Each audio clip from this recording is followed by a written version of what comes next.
Hello दोस्तों, आज के वीडियो का टॉपिक है गिफ्टेड इन महाराष्ट्र।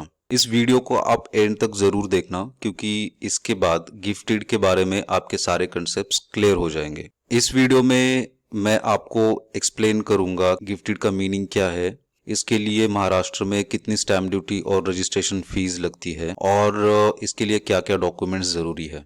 सबसे पहले इसका मीनिंग देखते हैं। A gift deed is a document by which ownership of the property can be transferred without any consideration। इसमें सबसे इम्पोर्टेंट बात यही है कि ये विदाउट एनी कंसिडरेशन होता है, मतलब मनी का ट्रांजैक्शन नहीं होता है। नॉर्मली सेल डीड में आप देखते हो कि सेल डीड होता है कुछ मनी के ट्रांजैक्शन के अगेंस्ट, बट इसमें मनी ट्रांजैक्शन नहीं होता। और जो पर्सन गिफ्ट देता है उसको हम डोनर बोलते हैं और जिसको गिफ्ट रिसीव होता है उसे डोनी बोलते हैं।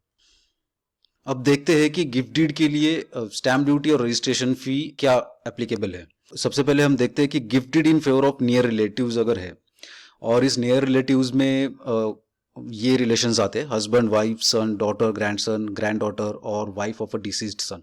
अगर इनके फेवर में गिफ्ट डीड हो रही है तो उसके लिए 200 रुपीज स्टैम्प ड्यूटी लगेगी, 1% LBT और 200 रुपीज रजिस्ट्रेशन फी लगती है।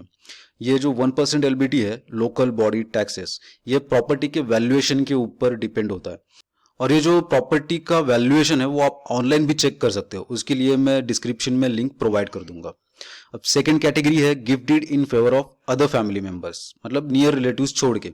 फॉर एग्जाम्पल ब्रदर अगर ब्रदर को गिफ्ट कर रहा है या फिर ब्रदर सिस्टर को, सिस्टर ब्रदर को, या फिर सन फादर मदर को कर रहा है या डॉटर फादर मदर को कर रही है, तो वैसे टाइप के गिफ्ट डीड में 3% स्टैम्प ड्यूटी, 1% LBT और 1% रजिस्ट्रेशन फी रिक्वायर्ड है। रजिस्ट्रेशन फी मैक्सिमम 30,000 तक हो सकती है।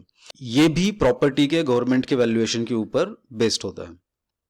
यहाँ पे मैं आपको और एक बात बताना चाहता हूँ, मुंबई और नागपुर के लिए डिफरेंट स्टैम्प ड्यूटी है और वो आप ऑनलाइन चेक कर सकते हो। रजिस्ट्रेशन डिपार्टमेंट ने और एक वेबसाइट प्रोवाइड की है जहाँ पे आप अलग अलग टाइप के डॉक्यूमेंट्स के लिए क्या क्या स्टैम्प ड्यूटी रिक्वायर्ड है वो चेक कर सकते हो, तो उसका लिंक भी मैं डिस्क्रिप्शन में दे दूंगा। वहाँ पे आप नागपुर और मुंबई का current applicable stamp duty rate क्या है वो चेक कर सकते हो। थर्ड कैटेगरी है gifted in favour of other than near relative and family members, मतलब ये ऊपर के दो कैटेगरी छोड़ के। इसके लिए stamp duty equivalent to conveyance deed लगेगी। फॉर एग्जांपल जो एग्रीमेंट टू सेल या सेल डीड रहता है या फिर डीड ऑफ असाइनमेंट रहता है, उसके लिए जो स्टैम्प ड्यूटी है वही स्टैम्प ड्यूटी इस टाइप के गिफ्ट डीड के लिए भी लगेगी। और उसके बाद है gift deed of commercial property, तो उसके लिए भी कोई एग्जम्पशन नहीं है, उसके लिए भी stamp duty equivalent to conveyance deed ही होगा।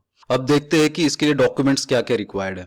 सबसे पहले purchase agreement along with index two. वैसे परचेस एग्रीमेंट हम गिफ्ट डीड के डॉक्यूमेंट के साथ अटैच नहीं करते, बट परचेस एग्रीमेंट में प्रॉपर्टी के ट्रांजैक्शन की हिस्ट्री होती है और वो हिस्ट्री हम गिफ्ट डीड में मेंशन करते हैं, सो उसके लिए ये परचेस एग्रीमेंट चाहिए। इंडेक्स टू हम अटैच करेंगे और उसके बाद हमें लगेगा completion certificate, Aadhaar card and pan card of both the parties, electricity bill, property tax bill, society registration certificate और सोसाइटी शेयर सर्टिफिकेट। अगर आपको कोई भी क्वेश्चंस है तो आप उसे कमेंट एरिया में पोस्ट कीजिए, उसको जल्द से जल्द रिप्लाई करने की मैं कोशिश करूंगा। और आपसे रिक्वेस्ट है कि प्लीज़ इस वीडियो को लाइक कीजिए, शेयर कीजिए और मेरे चैनल को सब्सक्राइब कीजिए। Thank you, bye bye.